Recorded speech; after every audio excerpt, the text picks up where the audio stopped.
Hot Springs Village Inside Out is a closer look at the greatness of Hot Springs Village, Arkansas and the surrounding areas.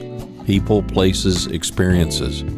Hot Springs Village is one of the most beautiful places on earth. Join me, Randy Cantrell, and my co-host Dennis Simpson as we engage in weekly conversations to explore Hot Springs Village Inside Out. Today's show is brought to you by Central Arkansas's favorite radio station, KVRE. Find them on the dial at 92.9 FM. Stream them live at kvre.com.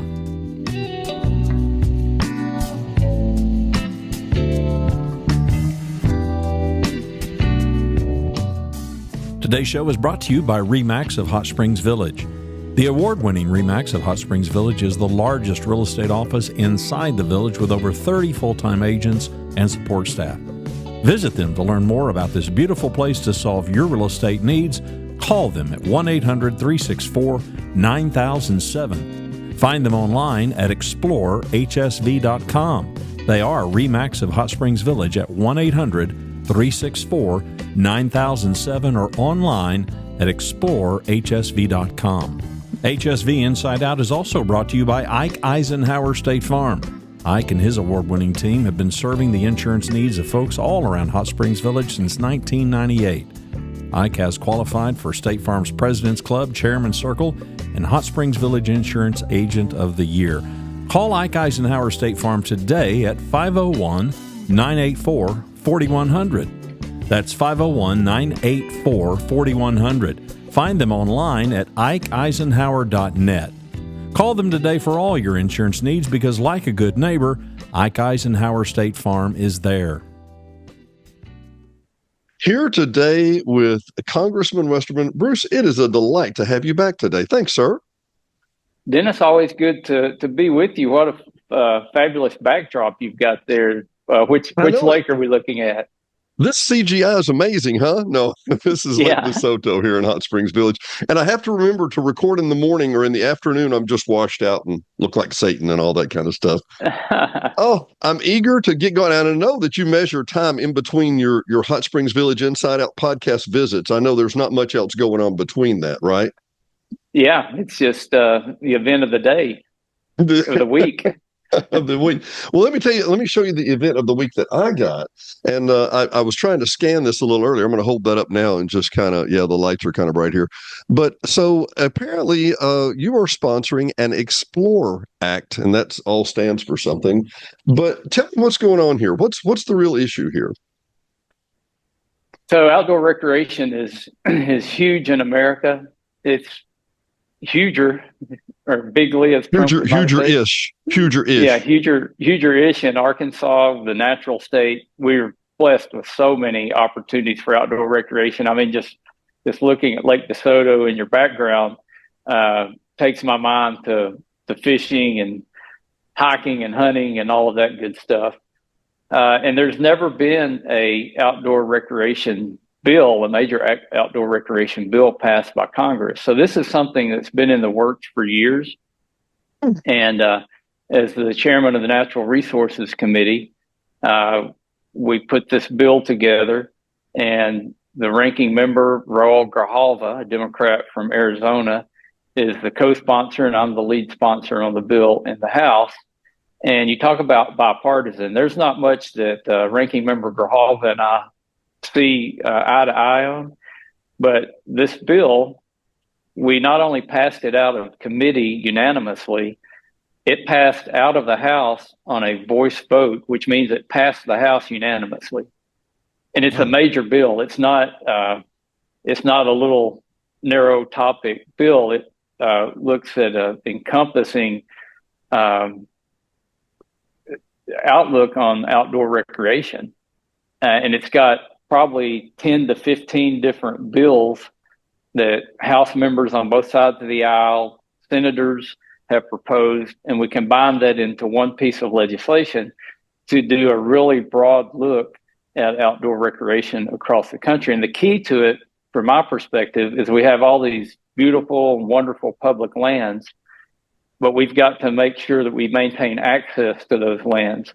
There is a movement in our country to block these lands off and make them non-accessible to humans, to lock it up and try to somehow preserve the biodiversity there. And this plays into a lot of stuff I work on forestry management, but we've got to let the American public enjoy the lands that belong to every American. It's a $1.1 trillion per year industry, the outdoor recreation industry is. There's so much potential to grow this even more across the country, but for sure in Arkansas, Governor Sanders is looking at programs to develop more outdoor recreation opportunities in Arkansas. It's good for people's health to get outdoors, both their physical health and their mental health. We have a lot of focus in the Explore Act on getting veterans more access to the outdoors, to getting folks with disabilities more access to the outdoors. We want to streamline permitting processes so that if you're wanting to recreate on a national park or some other federal land and you've got to get a permit, then that should be online. It should be streamlined. It shouldn't be a bigger burden to get the permit than to actually go and recreate on the federal lands. Improving internet access on some of these areas, things like rock climbing.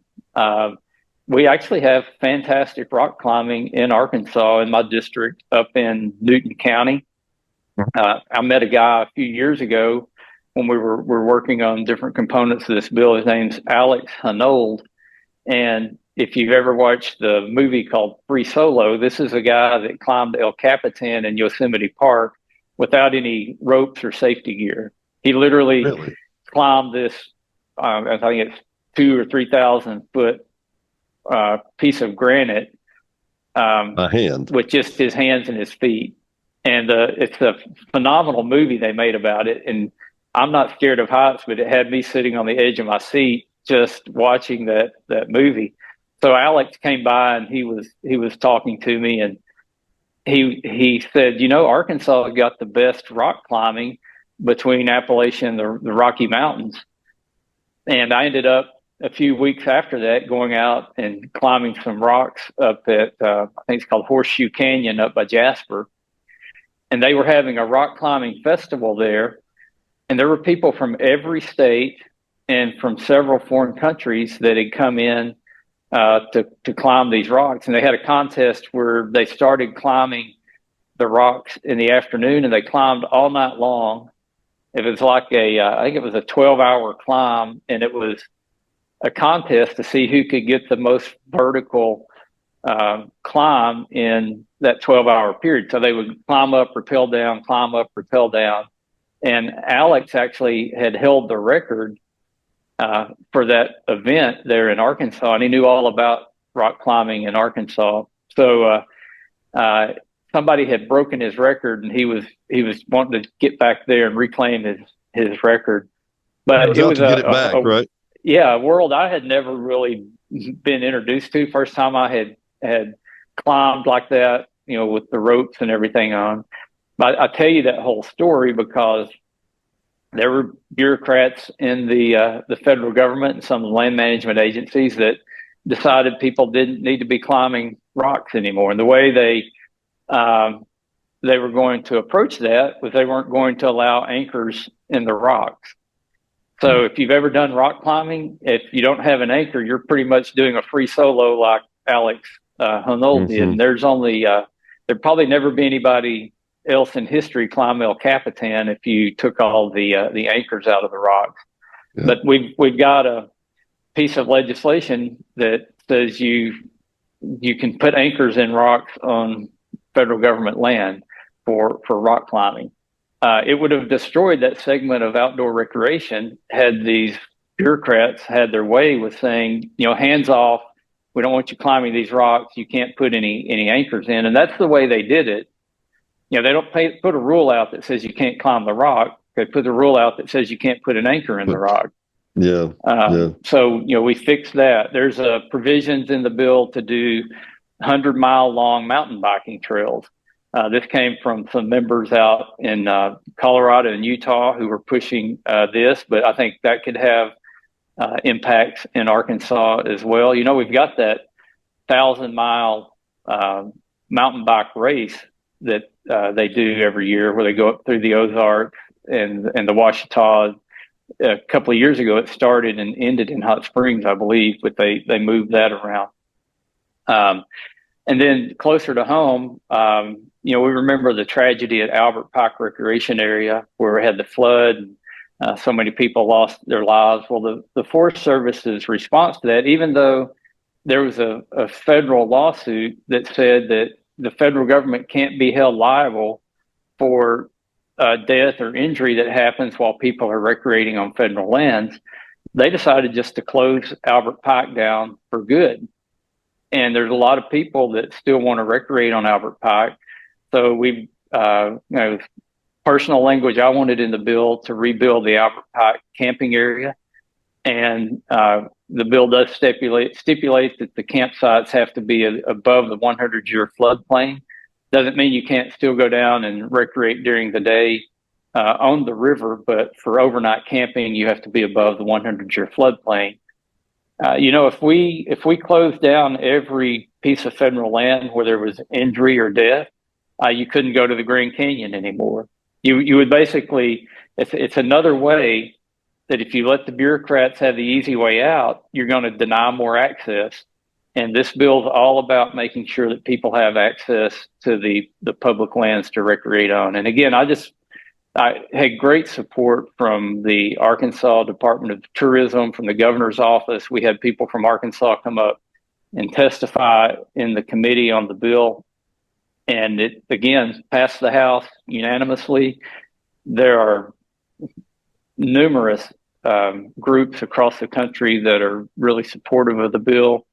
And we're working with the senators right now to try to get this bill across the finish line in the Senate.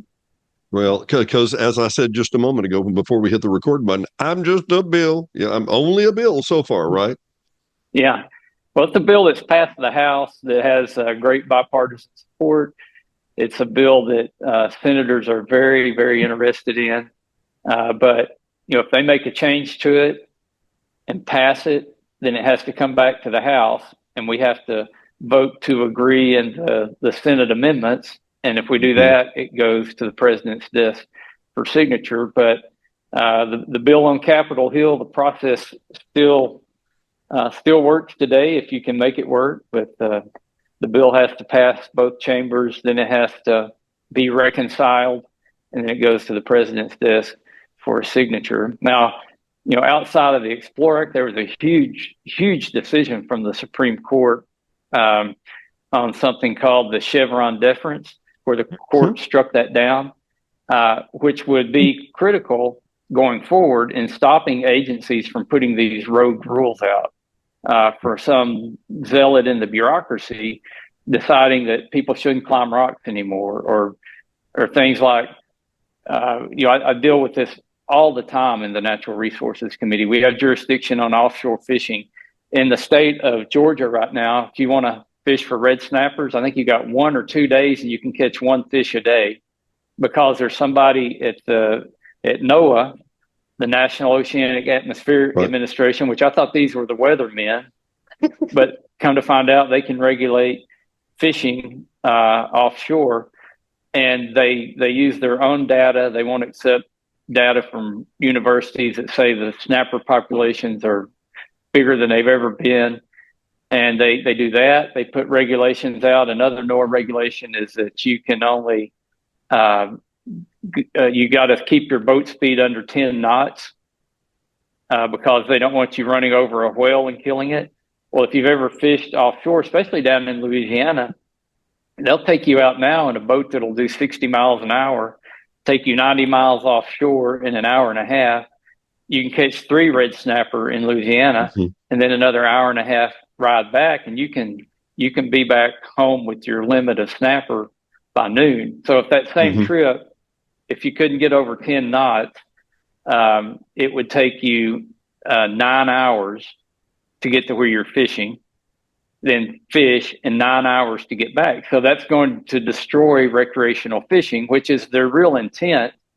They say it's to save the right whale or the Rice's whale in the Gulf. They found some species in every fishery to say we're going to protect this species. It's a way to prohibit offshore oil and gas production because the vessels that go out and service these platforms, they're restricted to 10 knots. So 10 knots as well. So it's these crazy rules that come out of the administration that Congress never intended for that to be the law. Mm-hmm. And what Chevron deference says is, administration, you can't make up the law anymore. Congress's job under the Constitution is to make the law.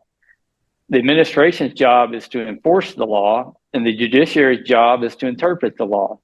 So Chevron's a huge victory in the Supreme Court as far as putting the lawmaking back with the lawmakers that are actually held responsible by voters. These people in the cubicles. If I can, just for a second, just today, Tom Cotton came out with a request to review nearly 18,000 Chevron-based decisions. 18,000. Exactly. Yeah, that's what the court said. That's how many the court said had been made under Chevron. So, as chairman of the committee, I'm sending a letter out today to every agency in my committee's jurisdiction, asking them to go back to 1984 and list every rule that has been upheld by Chevron. So we're going to get a detailed listing of all of these rules, also every pending rule that would have been upheld under Chevron, and we're going to get the list. This is going to be a huge task to start rolling back all these onerous rules. Man. It really gives Congress, and when I say Congress, it gives the American public a way to push back against these bureaucrats. Because, I've got to go home and face voters for election every 2 years. Mm-hmm. This NOAA bureaucrat that's sitting in some cubicle in some nondescript gray building in Washington, D.C., that lives in this little bubble here in D.C., he doesn't have to face anyone. He gets to make his rule and have his little fiefdom there and have negative effects to people all across this great country. So this is... Let's go back to Albert Pike just for 1 second. Yeah. Because Albert Pike is a magnificent encapsulation of what we need to talk about. Albert Pike is a very, very wild area. Would you not agree? Mm-hmm.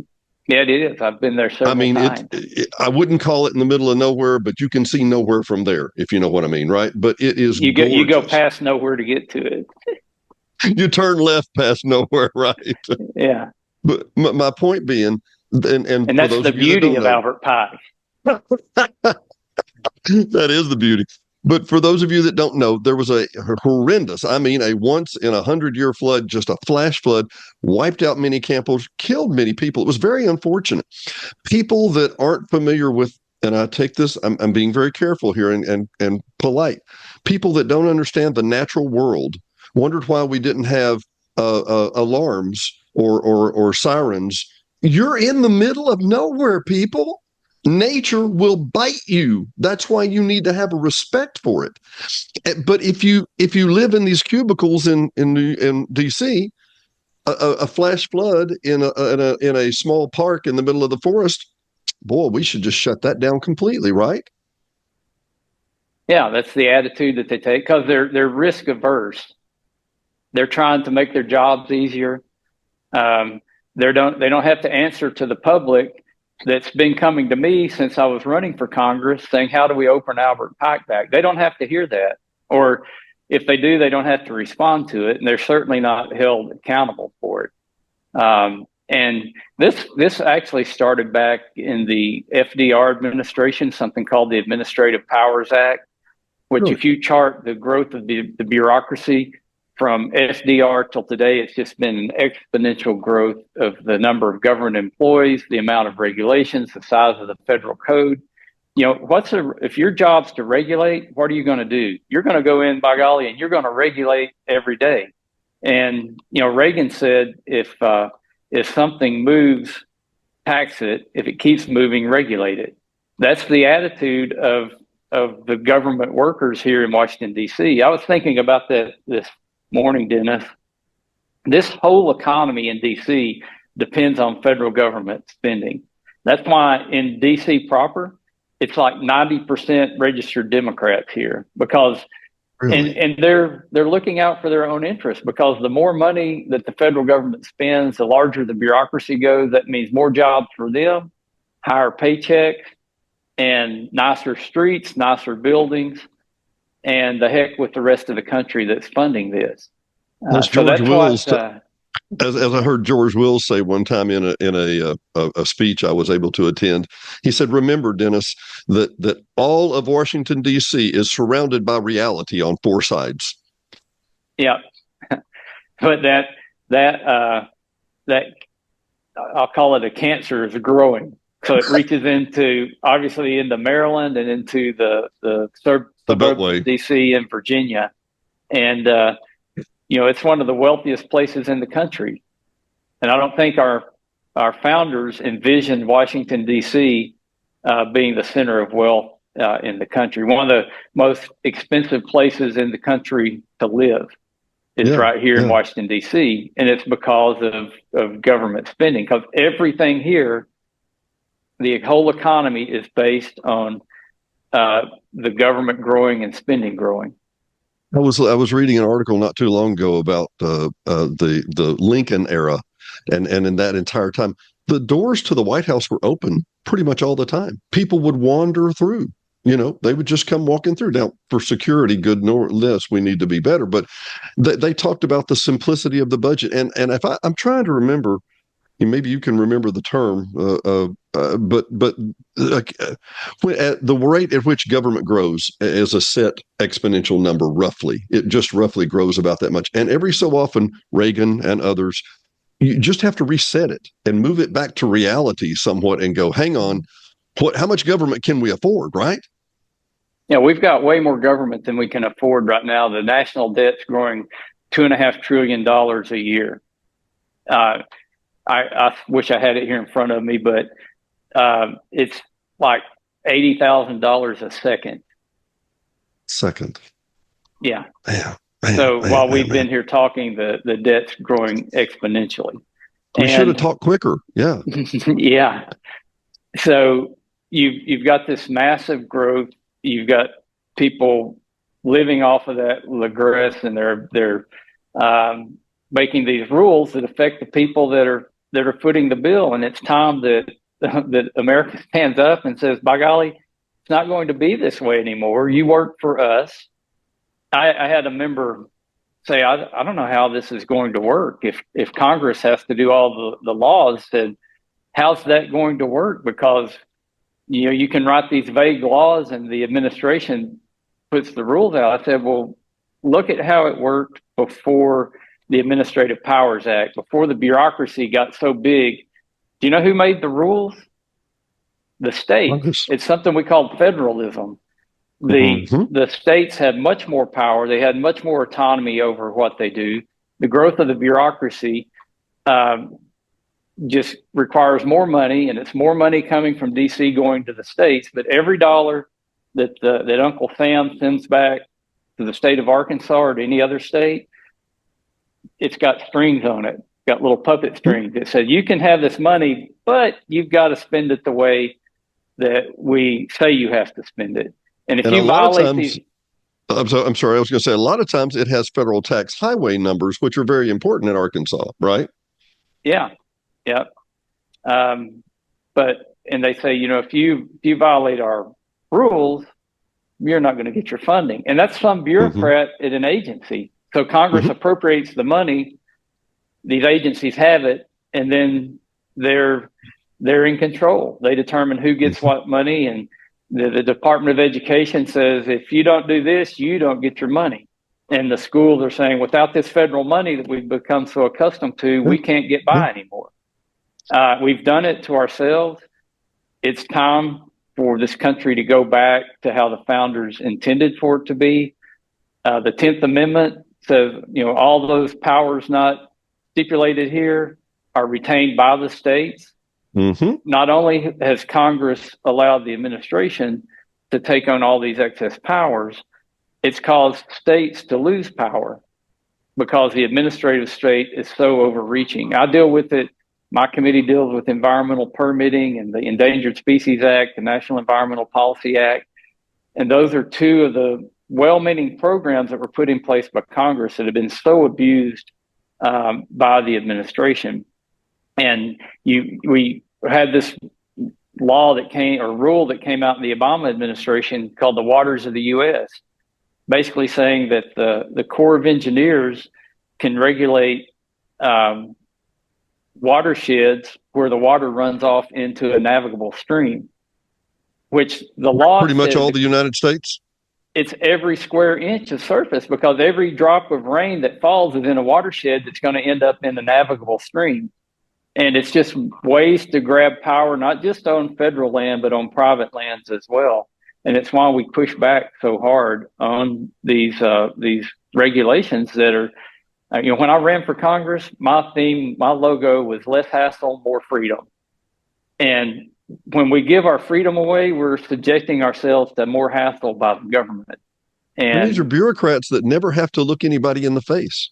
They don't have to. They don't have to be. You go to a campaign rally or whatever, and people are like, "Hey, we're mad about the Rainwater Act or whatever," and you're like, and they're mad at me based on some decision that some knucklehead up here made that's out of touch with reality. I would love to be able to go in and just fire them. You're fired. You're fired. You're fired. Go do something productive that adds to society rather than taking away from it. That sounds like somebody running for president. What's his name? You're fired. Yeah. You're fired. I'm just thinking. And that's why they are so drawn up right now, because I think there's going to be, I think that he had the second term. Mm-hmm. One of the things he was going to focus on was decreasing the bureaucracy.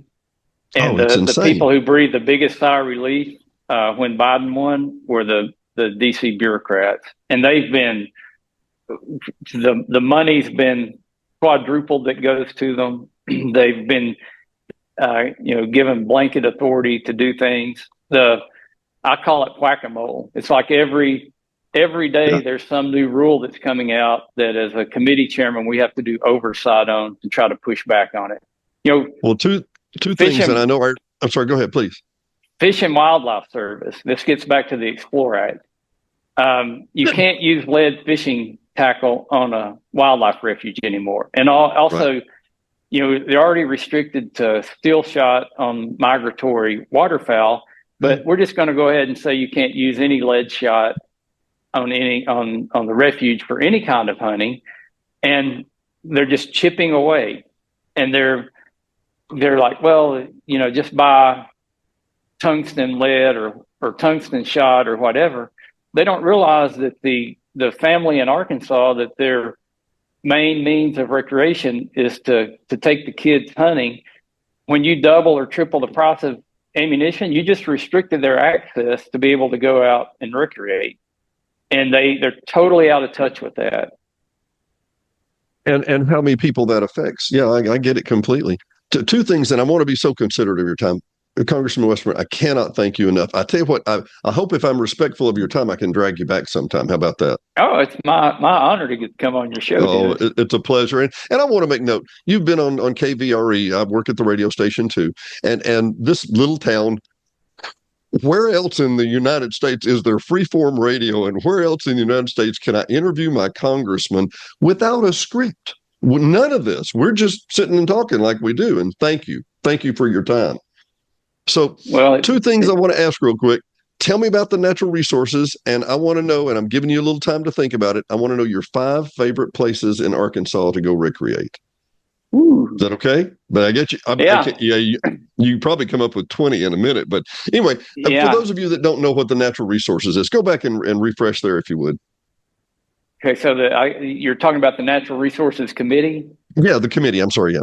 Okay, yeah. So there are standing committees in Congress, and there's the House Committee on Natural Resources. To give you an idea of the scope of what that committee handles, I'll tell you what the names of the subcommittees are. We have a subcommittee on energy and minerals. We have a subcommittee on wildlife, and water, and we have a committee on Indian and Insular Affairs, and we have a committee on, did I say federal lands already? No, Committee you on didn't, Federal no. Lands. So it's basically a committee with jurisdiction over the entire Department of the Interior, and then agencies like NOAA and other ones. So it's any kind of energy production on federal lands and federal waters. So all the offshore energy production falls under our committee, all the onshore energy production on federal lands, all of the mining falls under our committee jurisdiction. All of the federal lands, so the Park Service, and we've got joint jurisdiction over the Forest Service, the Bureau of Land Management, which fortunately we don't have to deal with in Arkansas, but can be a major headache in the western states.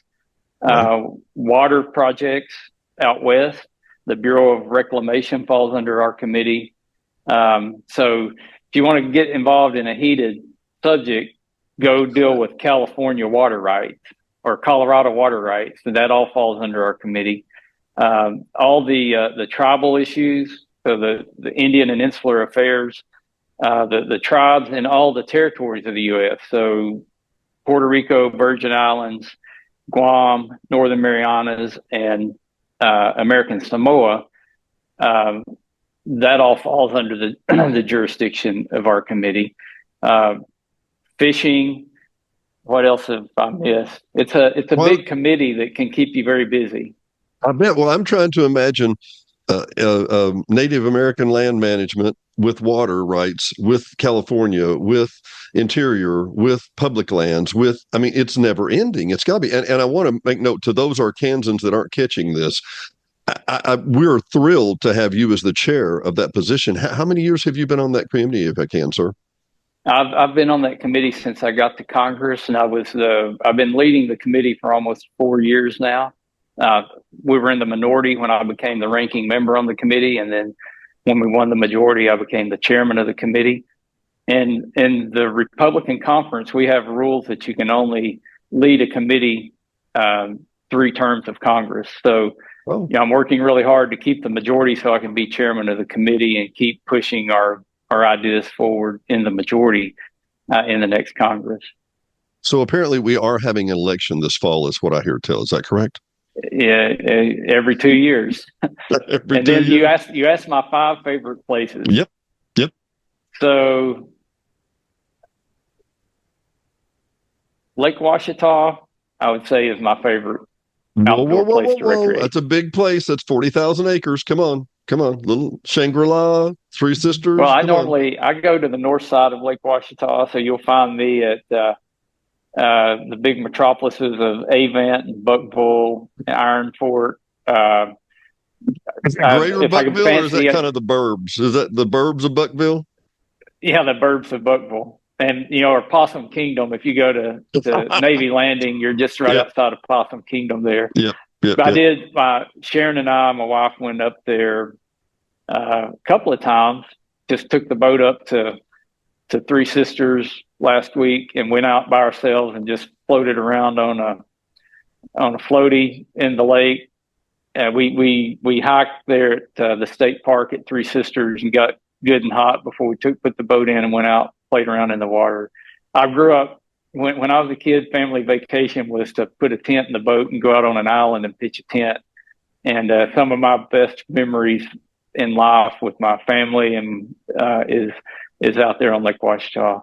And what's the blue book value on that? What's the blue book value? Is that priceless? I think that's the number. Priceless, yeah. And then where my mom and dad's place is, where I grew up, they still live in the same house that I grew up in, and my dad's accumulated land, and we've got a hunting lease around it. So being out there on that property that I grew up hunting on. And where's that near? Just near. That's out off of Highway 128. Okay. Lonsdale's the mailing address. When I was a kid, there was 128 wasn't paved. It was 5 miles to the nearest piece of pavement. So we got our mail from Lonsdale. We got our electricity from Hot Springs, our phone from Benton, and I went to church at Owensville. So people would ask me, and I went to school at Fountain Lake, so they'd ask me, "Where did you grow up?" And I said, "In the sticks." See, but you were multicultural. You didn't know it. Yeah. A wide repertoire there. Yeah. So I didn't mean to interrupt you. So that's two. Those places are close to home. I love those. We just did a little short family vacation, and we got a cabin up in my district on the Buffalo River. Kids came in. When my kids were little, if you could say, "Would you like to go to Disneyland or float the Buffalo?" Unanimous, float the Buffalo. That was their favorite thing to do. So we went up and got a cabin, floated the Buffalo. We hiked out to Hawksbill Crag and got the pictures there. The most photographed place in the state. And it's beautiful any time of the year, but getting up there in the fall when you can see the elk out there in Boxley Valley, all of that's in my district. And I say I've got the no knock against the rest of the state, but most of the pretty places are in the 4th district. Nobody scrambles to go to the Delta. Is that what you just said? That's what I heard you say. Well, no, the Delta, that would be on my list too, duck hunting in the Delta, which I've got. I've got Jefferson County, probably the best duck hunting in the world's in my district. Yeah, that's and true. Goose hunting. That's true. So that's other places I like to recreate. So I'm up to 4. Yep. And then this week when I leave DC, I'm actually going to a meeting in a really tough place at Glacier National Park. And that's an amazing opportunity that I've had as chairing this committee with the Park Service under our jurisdiction. I'm constantly invited to go to parks to meet with the people out there. So I don't know if I can choose. I'll just say our national parks. But you got Glacier, Yellowstone, Grand Canyon, Yosemite, Hot Springs, and the jewel of the Park Service, Hot Springs National Park, Arkansas. I wanted to, and once again, Bruce, thank you so much for your time. I wanted to make note when I read this little brochure, and I wanted to hold this back up real quick to let everybody know. Yeah, if you didn't get one of those in the mail, I'm sure your office would be happy. That's Congressman Westerman. But one of the things I wanted to note here is that one of the articles where you talked about bureaucracy for the vendors, for the people that work with the Forest Service and whatever. First thing came to my mind was Buffalo. These are hardworking mom and pops. This is not a mega corporation that rents out canoes. These are people that make money off the sweat of their brow, and then to be challenged sometimes by the given Park the Service. runaround by a massive federal government when your livelihood depends on it. We had the bids went out again for the concessionaires on the Buffalo River, and we had to get involved in that. They were, again, a federal bureaucrat wanted to, in the name of relieving congestion, wanted to say that an outfitter couldn't drive your personal vehicle down the river to where you take your canoe or kayak out because they were going to reduce traffic. Well, what they didn't understand was they were going to double traffic because people would end up taking one vehicle and putting it at the takeout. They'd put another vehicle at the put in. They were going to interrupt business because nobody wants to get out of the river wet and tired and have to wait for the next shuttle to come along, then get shuttled back to the put in, which may be an hour drive back up or 45 minutes or whatever. They want to get in their car, get dry clothes on, get on the road and go get something to eat or go back and relax. So again, they took the local input out of it, but we were able to step in and make the concerns of these vendors known, and we got that back where they can still shuttle your car down to the takeout. A law of unintentional consequences. And I'm certain when you get to Glacier National Park, somebody's going to have a story a lot like that to tell you. Yep, it happens all over the country. And another I apologize, I kind of got off chasing rabbits, but we barely touched on everything in the Explore Act. A big problem out west, these massive parks and having housing for the workers. So the gateway communities There's stuff in here to help the gateway communities, like you going into Yellowstone. If you're coming down out of Bozeman, Montana, the workers, for the most part, live outside the park, although there's some housing in the parks, but trying to make it where there's affordable housing, where the facilities are better. The construction cost inside these parks is 4 times what it's in other places, and a lot of it's because it's remote, and other parts because of the regulations that they put in place to get stuff done. So we're trying to interject some common sense and good ideas into our public lands so that more people can enjoy them. Bruce Westerman, it has been a delight. We'll make it sooner next time, okay? You bet. You just let us know, and there'll probably be something else to talk about. I tell you what, we can come back and finish this one. Congressman Westerman, again, thank you for your time. We'll see you next time. Thank you, Dennis. Thanks for watching and listening to Hot Springs Village Inside Out, a weekly podcast starring Hot Springs Village, Arkansas. Visit the website at hotspringsvillageinsideout.com.